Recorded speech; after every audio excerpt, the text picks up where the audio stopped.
This nibble originally aired on RSBANDB Update, episode 847, The Mask of Senntisten. Enjoy. No? All right, let's turn it over to Voss then. The Zautak connections people are making, of course. I don't know that that's necessarily something that is going to happen. I think that's a red herring that the players have been pushing heavily, and I don't think it's going the Zautak direction. I think our best bet on what Voss is something of Elder God proportion. That's something else, like you mentioned with Zaros. Perhaps could it be something from a previous revision? For all we know, Voss and Zautak could be similar but separate entities, like how we have Elder Gods that are separate entities, the separate shadow pantheon of Elder Gods. Interesting. I mean, Zautak almost sounds like the combination of two of them. Mm-hmm. Given it's a combined name. Tak is Elder God. And Zao. And Xiao, not quite maybe, but pretty close. I saw someone theorizing. It's half a sandwich. It's a sandwich with an extra bunch piled on top. It's yeah, exactly. It's a BLT or something like that. That sounds good. Mm-hmm. Yeah, I saw someone theorizing that the strange hyphenated Zao could be some kind of descriptor for all we know. Yeah, it could be. Yeah. That's a bit of a shot in the dark, though, because I'm not sure there is really much of a conclusion we can draw at this point. No. I think our best... Go ahead.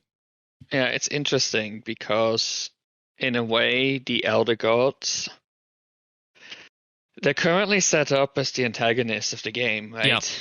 But in a way, they just are, I feel, as well. It's... like if you go to your fantasy tropes, there's like the fight between order and chaos, good and evil, and all that stuff. And the Elder Gods don't really fit that bill. So having like a shadow pantheon that's like the opposite, I don't know if it makes sense, right? Like what would they be like? We've got creation and we've got destruction, I guess. But the Elder Gods do both, right? Mm-hmm. True. They create it and then they destroy it to make the next revision. So it's they're all about... like there's two different forces. But still they're continuing the universe in some way or another. Perhaps if there's a shadow version, then their aim is just to stop it entirely. Stop the cycle.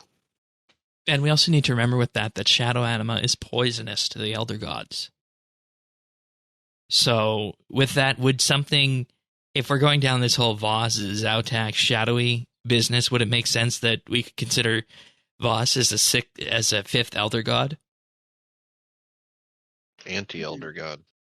Yeah. Anti-Elder God's probably the best way of looking at it. But considering the source of shadow anima, it comes out of the monolith, doesn't it? Yeah. That's where Raksha popped in and popped out as a big old shadow dino. And yeah, you've got the Elder Gods that are creatures of anima, and we've got the shadow anima Elder Gods as counterpart, I might presume.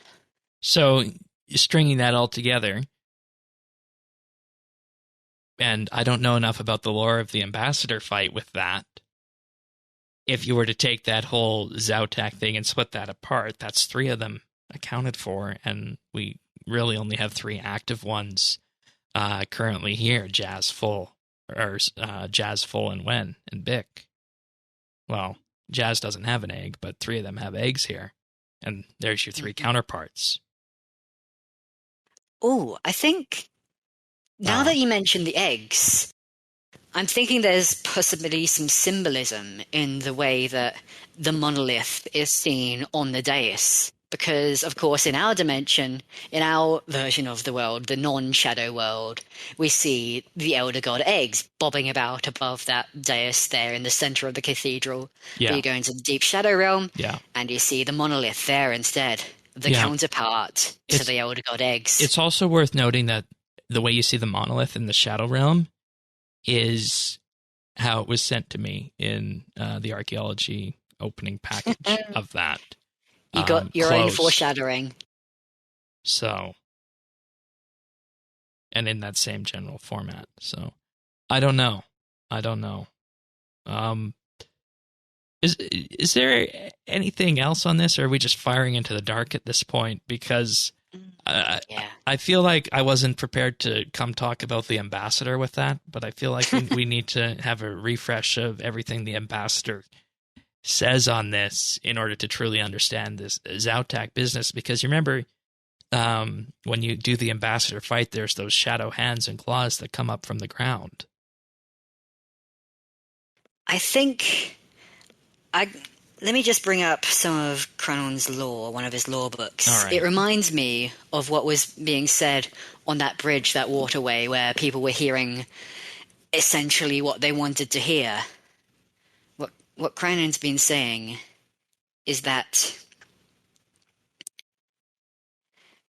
it was always there, begging for us to discover it. I can't believe how easy it was to put it all together. If you take the old stories, the old parables, you can see the bigger picture, the real story. It's all there, hidden in the stories that are not told.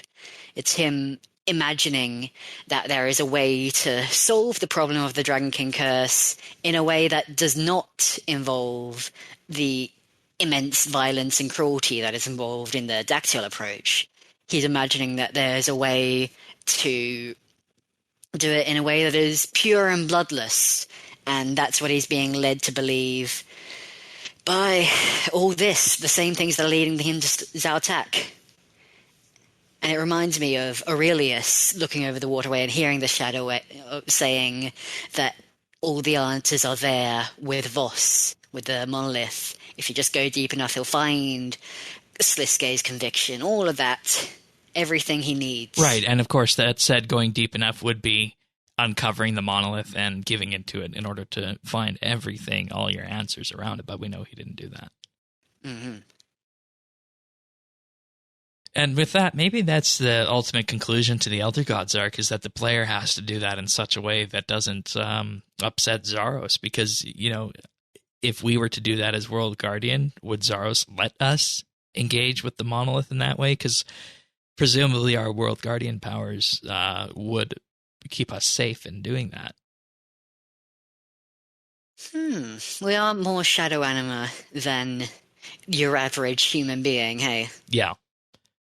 Because remember the discussion when Ratchet came out is that that chamber would kill anyone else, but we were fine. We can waltz right in. Huh. Once again, Well, more answers. one does not simply walk into Erebus, hey? Yeah, and I'd say at this point, one does simply not walk into Senntisten expecting all your questions to be answered. Thanks, Voss. You can find full episodes of RSBANDB Update right here on this YouTube channel. If you found this video useful or just enjoyed it, like and subscribe, or leave a comment.